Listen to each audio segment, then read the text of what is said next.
Okay, I'm back. Me and Nova are back to finish up these legs. And last night I glued up 3 of the legs, 2 this morning. Then went golfing, shot an 86, not bad at Sand Hall. 42 on the back, which is the harder, so I was kind of happy about that. I don't play too much. But that other one with the red clamps is gluing up. And as I get these ready to run through the jointer and planer to get them 4x4s, there's some squeeze out of the glue that I think I've heard people recommend you don't run that through your jointer, your planers, because it dulls or gums up the knives. I wouldn't really be that worried about it because there's not too much there, but I do have a scraper, so I'll go ahead and get started on that. But I thought I would share with you some of the things that I've learned, because this is all, not all, but some of this is new to me. Let's see if that's sharp enough.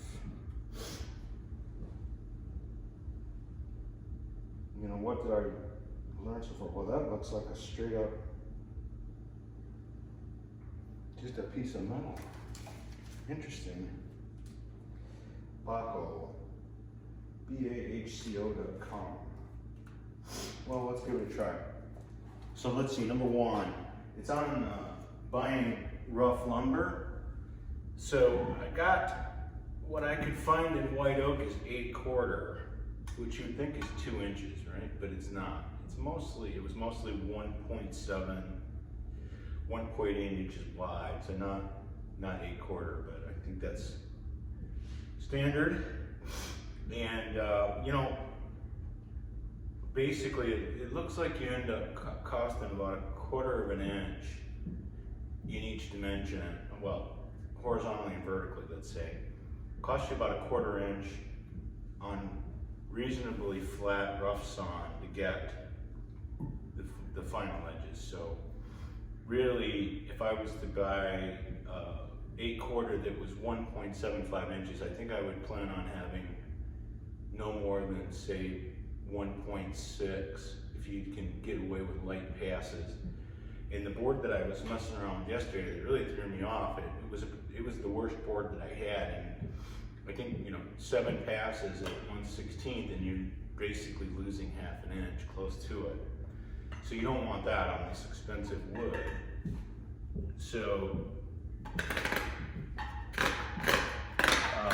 yeah, so I think what's important is when you go buy your dimensional lumber, I mean your rough lumber, just be careful, you know, pick the best board you can, or at least understand you'll suffer the consequences if you really are trying to mill it up. But hey, that's okay. I wasn't too surprised by anything there. That was, oops, sorry. That was lesson number 1. Number 2, what did I learn? Oh yeah, having a good jointer and a good planer really helped. Now, not necessarily that I had good, but I do have a spiral head on the jointer, and it is 6 inches, and I use both of those characteristics quite amazingly. That jointer, it's not an expensive one, but it really worked well. Really happy with that. And then the planer was top notch. That DeWalt planer it's a beast. It's very powerful, and it took care of anything that I would feed into it. Real easy to use, and it's bulky, but man, it's powerful. So really enjoyed those tools, being able to start using them. Let's see, the third thing is, you know, when you're running stuff through the jointer and through the planer, it starts to feel like there's a lot of friction, and it kind of feels like you're working, the blades are working too hard. But I saw somebody mention this once, and so I've got a little thing of wax, I don't know what they call it. It's a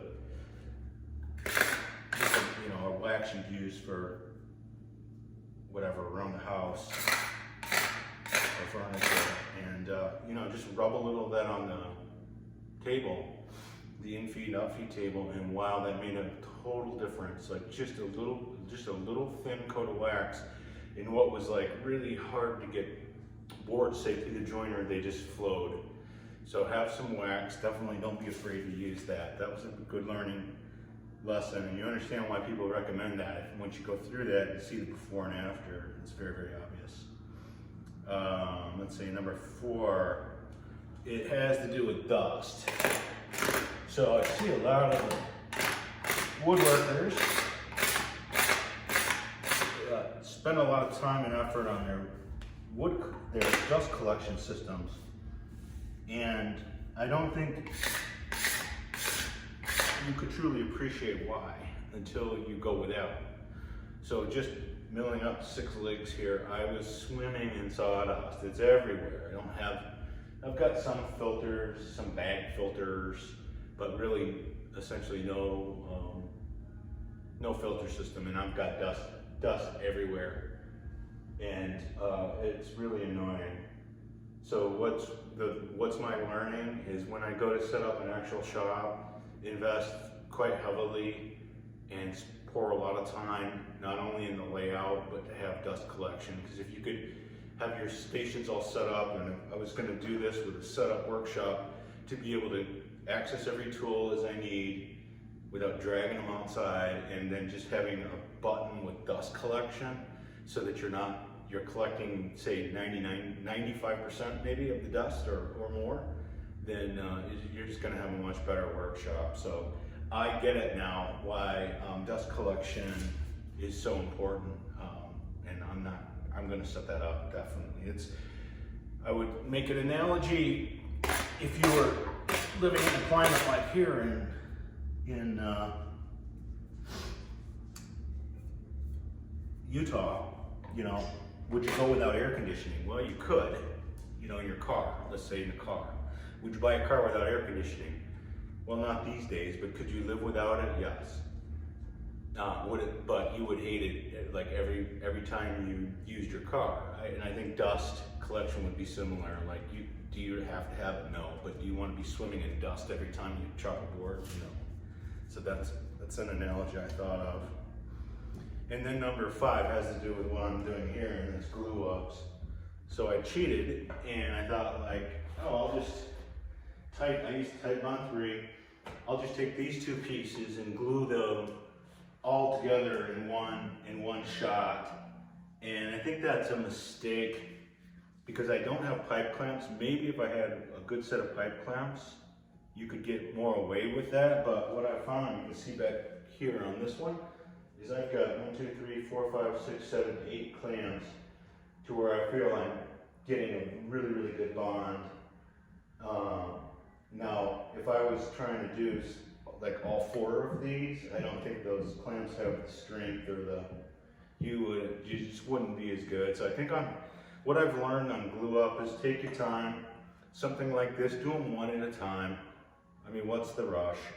But the other part is pipe clamps. I think those Bessie clamps are good for like getting things square and straight, so those would be good, but I definitely want to add pipe clamps. Those DeWalt, they're expensive, but they're not going to be good for woodworking.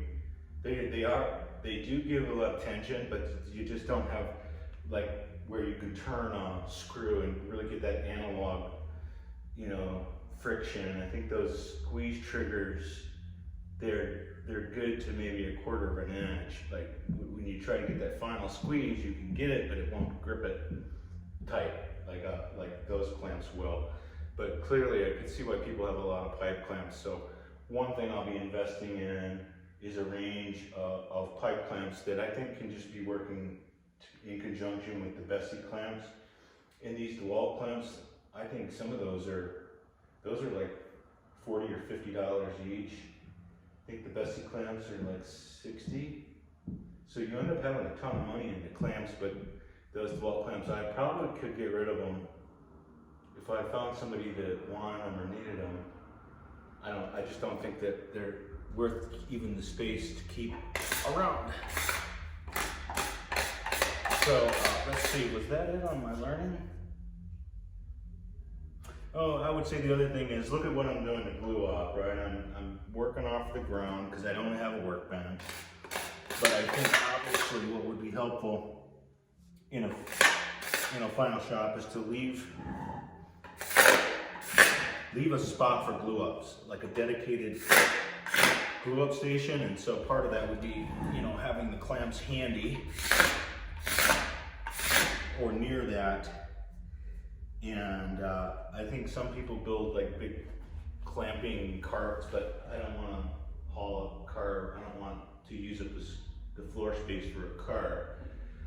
So I think a good wall hanging clamps are fine, but yeah, some sort of a setup where if you've got to glue something, you don't have to upend your garage.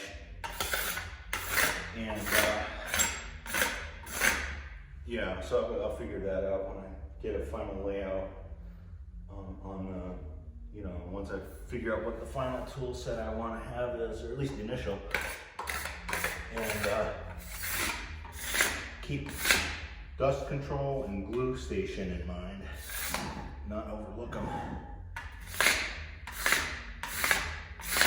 So this is not going as well as I thought, but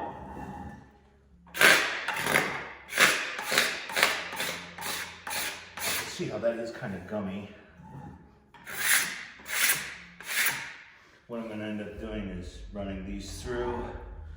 I'll take like a 30-second off on the joiner until I'm happy with one side, and then it's only this side and the opposite that I'm worried about. So I'll take like a 30-second off of this side on the jointer, and then I'll flip it over and run it through the planer. I mean, once this is fully jointed, so however many 32nd of an inch passes until that's flat. And one thing I didn't show yesterday, but I remembered and figured out is once you're, let's say you're jointing and you want to know if you're flat, I keep like looking at it to see, you just take a pencil and give yourself a good set of marks across the whole surface and run it through. And if the 16th is true, if the board's true, then you'll lose every pencil mark on that pass, and you know that you're pretty close to good. So what I'll do is I'll pencil this up. I'll take a real light pass, maybe a 30-second. If the pencil marks are all gone and I'm flat, then I can run it through the planer and use my precision measurer and get it down to, really, I guess I'll go for 4.00 inches in both directions. So true 4 by 4s. And so I'll leave this section alone, and maybe later on, that's got to set up for another hour or so. And once I got that out of the clamps, then I'm going to go out and do the jointing and the planing, and come back when I'm doing that part of it. Okay, so we'll hold on for a while. Okay, here we are. We're gonna clean up the legs. I'm gonna run them slight pass through the joiner to get rid of where I glued up. So let's give that a shot.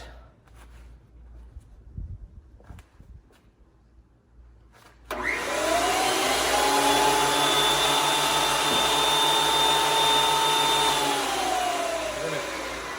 go ahead and do the pencil marking,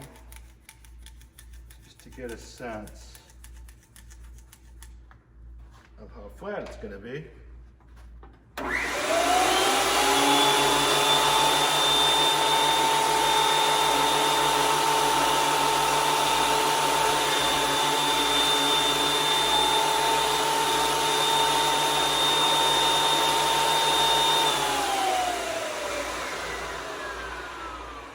I had raised that table up because I wanted a really small cut. Obviously, I raised it too far. Bring it down a little. Another shot.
re-zeroed this thing.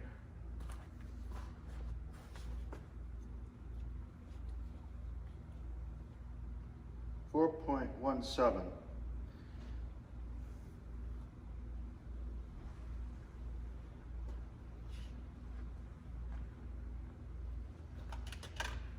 So we want to plane it like this. The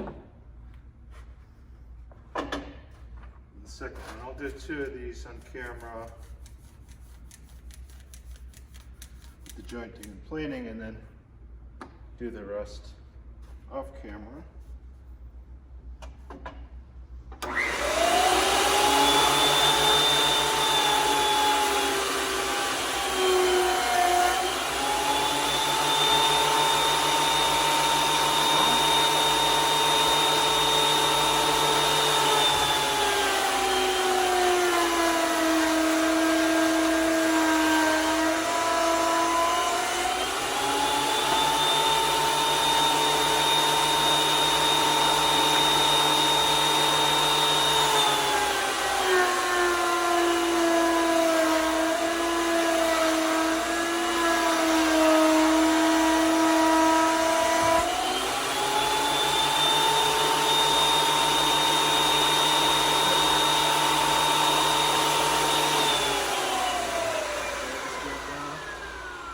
Let's get a measurement on this guy.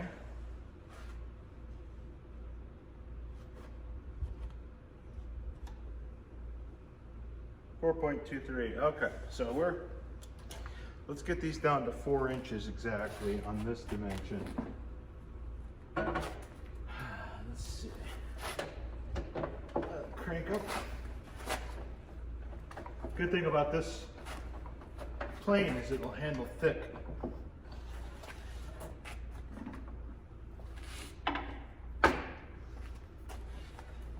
Boards up to 6 inches.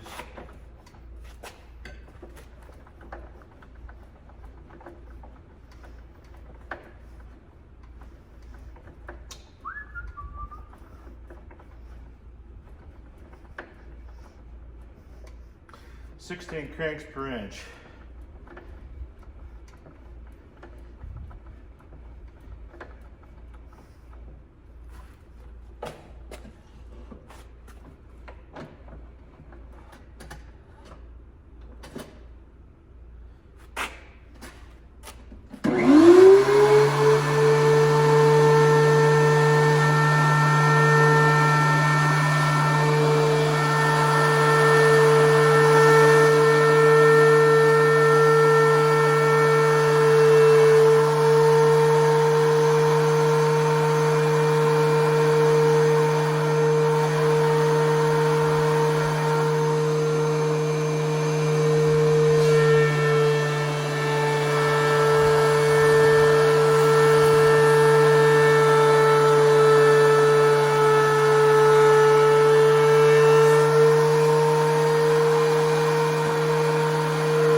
Let's see what we got now. It's going to be basically the same.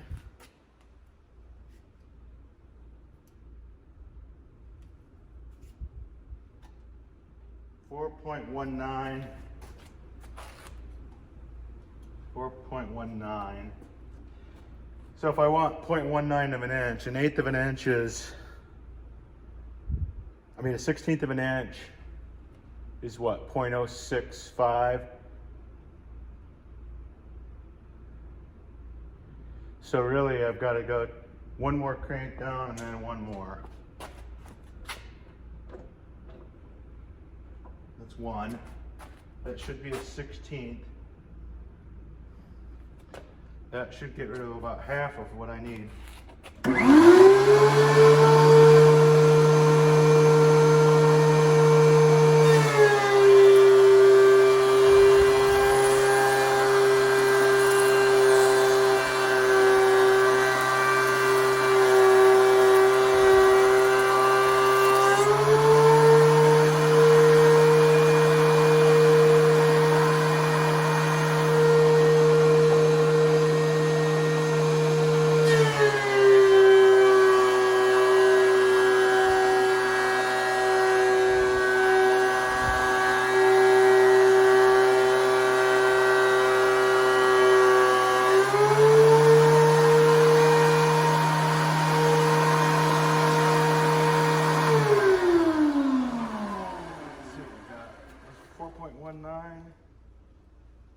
4.15.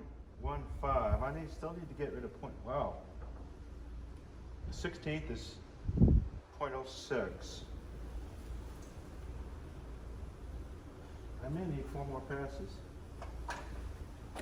We'll get there.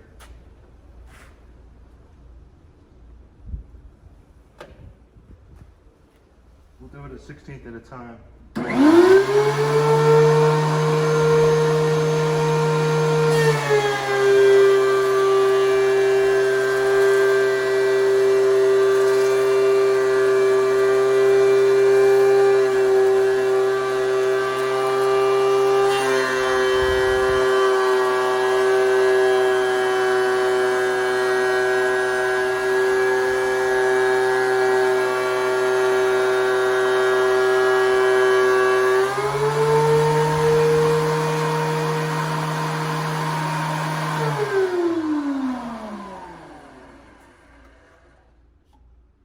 4.07. So in theory, one more crank should just about do it.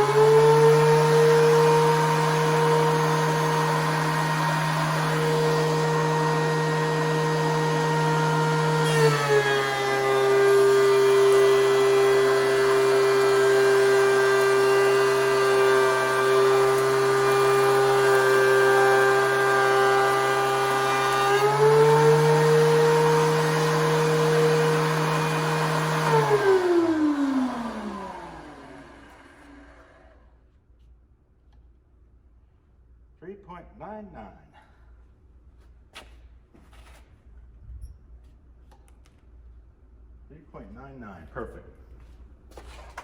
Within 100. Okay, so what do we got? I know both of these are jointed really sides, but we've got 4.16, 4.12. I'm gonna see if I can get the 1-2 through here, because I like the setting.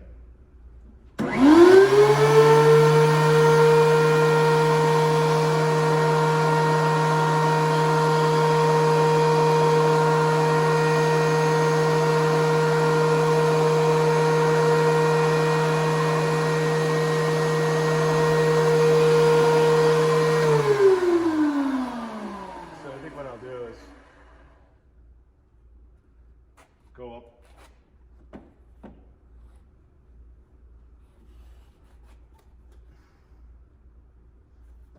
I'll just crank it up once. 1, 2.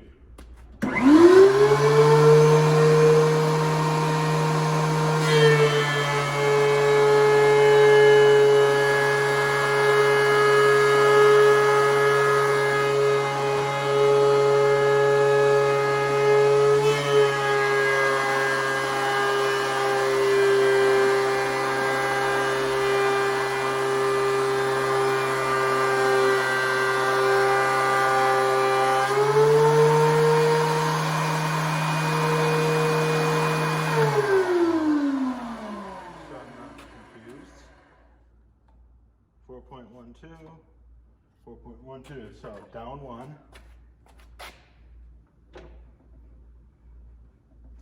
And it'll probably be one more.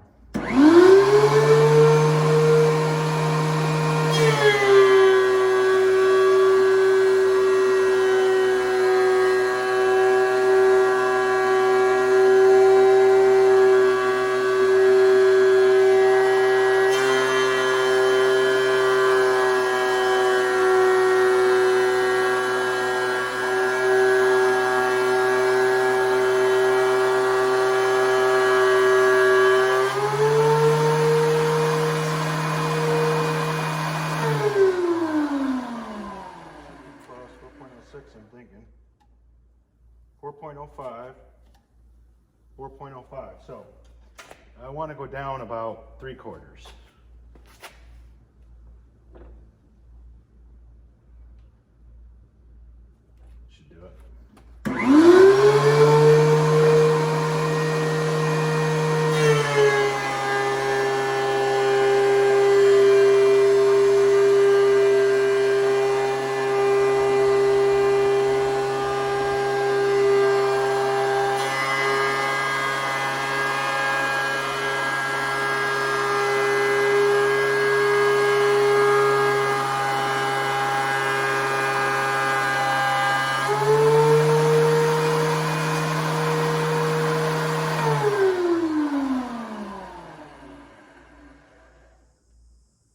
4.04,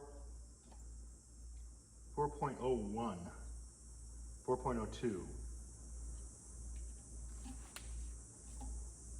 4.01, 4.03, close enough. So, finally,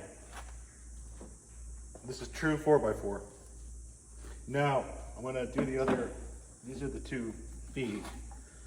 I'll do the other 4 legs, and then I'm gonna come back and show you how I'm gonna cut these square into length.